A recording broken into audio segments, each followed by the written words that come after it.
नमस्कार दोस्तों, MS classes में आपका स्वागत है।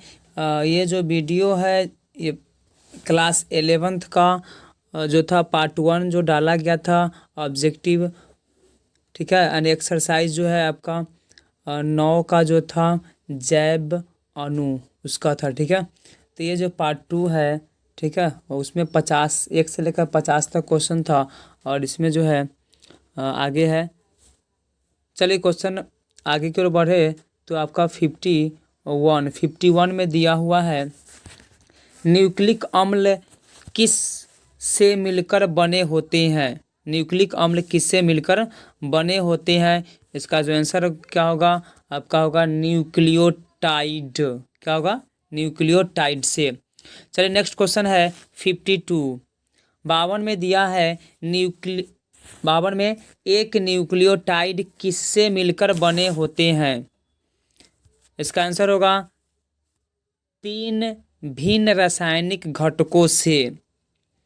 चलिए क्वेश्चन नंबर नेक्स्ट 53 में दिया है एक न्यूक्लियोटाइड में पहला रासायनिक यौगिक कौन होता है।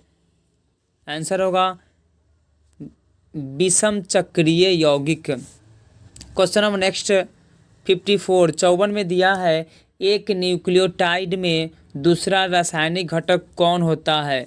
इसका आंसर होगा मोनोसैकेराइड।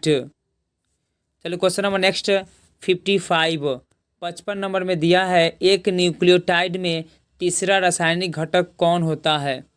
इसका आंसर होगा फॉस्फोरिक अम्ल या उसी को पढ़ते हैं phosphate. Question number next 56 number में दिया है जिस न्यूक्लिक अम्ल में डीऑक्सीराइबोज मिलता है उसे क्या कहते हैं। इसका आंसर होगा DNA. Question number next 57 number में दिया है जिस न्यूक्लिक अम्ल में राइबोज मिलता है उसे क्या कहते हैं। आंसर होगा डीएनए। क्वेश्चन नंबर नेक्स्ट 58 का कौन एमिनो अम्ल की लड़ियों से बना विषम बहुलक होता है। यहाँ पे लड़ियों होगा। इसका आंसर होगा प्रोटीन। चलिए नेक्स्ट क्वेश्चन है 59 नंबर में दिया है प्रोटीन की प्राप्ति हमें किस खाद्य सामग्री से होती है।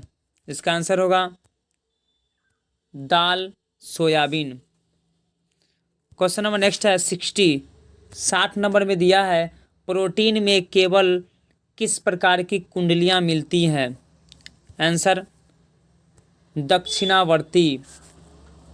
Question number next 61 number protein में अमीनो अम्ल के क्रम तथा इसके स्थान के बारे में जानकारी होना प्रोटीन के किस संरचना के नाम से जाना जाता है। आंसर होगा प्राथमिक संरचना। क्वेश्चन नंबर नेक्स्ट 62 नंबर में प्रोटीन में अन्य जगहों पर प्रोटीन की लड़ी दूसरे रूप में मुड़ी हुई होती है किस प्रकार की संरचना कहलाती है। आंसर होगा द्वितीयक संरचना। चलिए नेक्स्ट क्वेश्चन है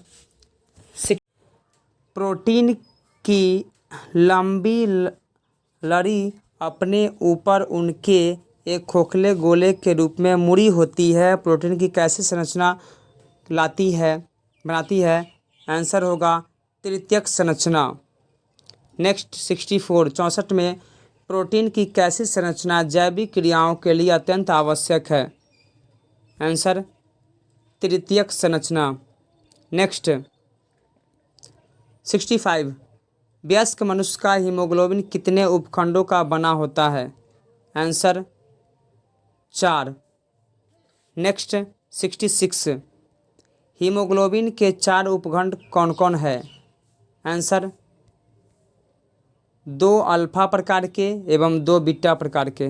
नेक्स्ट 67 किसी भी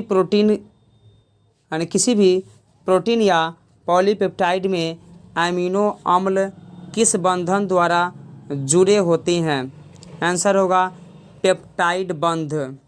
नेक्स्ट 68 एक पॉलीसेकेराइड में मोनोसेकेराइड किस बंध द्वारा जुड़े होते हैं। आंसर होगा ग्लाइकोसाइटिक बंध। नेक्स्ट 69 69 नंबर, ग्लाइकोसिटिक बंध का निर्माण किस क्रिया द्वारा होता है? आंसर निर्जलीकरण। नेक्स्ट 70 नंबर, डीएनए का द्विकुंडली या इसका होगा द्विकुंडली संरचना किसके द्वारा दिया गया? आंसर होगा वाटसन एवं क्रिक। नेक्स्ट 71 नंबर, पॉलीन्यूक्लियोटाइड की दोनों लड़ियाँ किस रूप में होती है? आंसर समानांतर एवं विपरीत दिशा में। नेक्स्ट 72 डीएनए नाइट्रोजन क्षार एक दूसरे से किस क्रम में होते हैं? आंसर लंबवत। नेक्स्ट 73 में दिया एडेनिन तथा थायमिन के बीच में कितने हाइड्रोजन बंध होते हैं? आंसर 2। नेक्स्ट क्वेश्चन है 74 नंबर में ग्वानिन और साइटोसिन के बीच कितने हाइड्रोजन बंध होते हैं? आंसर 3। नेक्स्ट 75 डीएनए के द्विकुंडली संरचना में एक पूर्ण घुमाव की लंबाई कितना होता है? Answer 34 angstrom. नेक्स्ट 76 नंबर, दो क्षारीय युग्म के बीच खड़ी दूरी कितनी होती है? Answer 3.4 angstrom. नेक्स्ट 77 जीव चाहे जीवाणु हो, प्रोटोजोआ हो, मनुष्य हो, पौधा इत्यादि कितने कार्बनिक यौगिक से मिलकर बने होते हैं? नेक्स्ट आंसर होगा हजारों। क्वेश्चन नंबर नेक्स्ट 78 नंबर, किसमें कोई भी उपापचय रूपांतरण बिना उत्प्रेरण के संपन्न नहीं होता? आंसर होगा जीव तंत्र में। नेक्स्ट 70 कार्बन डाइऑक्साइड का पानी में घुलना कैसी प्रक्रिया है? आंसर होगा भौतिक प्रक्रिया। नेक्स्ट 80 नंबर क्वेश्चन में दिया कार्बन डाइऑक्साइड का जीव तंत्र में घुलना कैसी प्रक्रिया है? आंसर होगा उत्प्रेरित प्रक्रिया। नेक्स्ट 81 वे प्रोटीन जिनमें उत्प्रेरण की क्षमता होती है क्या कहलाते हैं? आंसर होगा एंजाइम। नेक्स्ट 82 कंकाल पेशियों में जब ग्लूकोज लैक्टिक अम्ल में टूटता है तो किसकी प्राप्ति होती है? आंसर होगा ऊर्जा। नेक्स्ट 83 नंबर में दिया ऊर्जा के मुद्रा का सर्वाधिक महत्वपूर्ण स्वरूप जीव तंत्र में एक रसायन में बंद ऊर्जा के रूप में मिलती है जिसे क्या कहते हैं? आंसर होगा एटीपी। नेक्स्ट 84 सामान्य स्वस्थ व्यक्ति में रक्त शर्करा की मात्रा कितनी मिलीमोल होता है? आंसर होगा 4.1 से 6.1 मिलीमोल। नेक्स्ट 85 लगभग सभी एंजाइम क्या होते हैं? आंसर होगा प्रोटीन। नेक्स्ट 86 नंबर कुछ न्यूक्लिक अम्ल एंजाइम की तरह व्यवहार करते हैं क्या कहलाते हैं? आंसर होगा राइबोजाइम्स। नेक्स्ट 88 प्रोटीन की तरह एंजाइम में भी कैसी संरचना मिलती है? आंसर होगा प्राथमिक संरचना, द्वितीयक संरचना, तृतीयक संरचना। नेक्स्ट 88 एंजाइम अणु लगभग कितने डिग्री सेल्सियस के ऊपर क्षतिग्रस्त हो जाता है? आंसर होगा 40 डिग्री सेल्सियस। नेक्स्ट मनुष्य के शरीर में कंकाल पेशियों में कब लैक्टिक अम्ल का निर्माण होता है? आंसर होगा अनॉक्सी श्वसन। नेक्स्ट 90 नंबर क्वेश्चन में दिया हुआ है मनुष्य के शरीर में के कंकाल पेशियों में किस अवस्था में पायरुविक अम्ल का निर्माण होता है?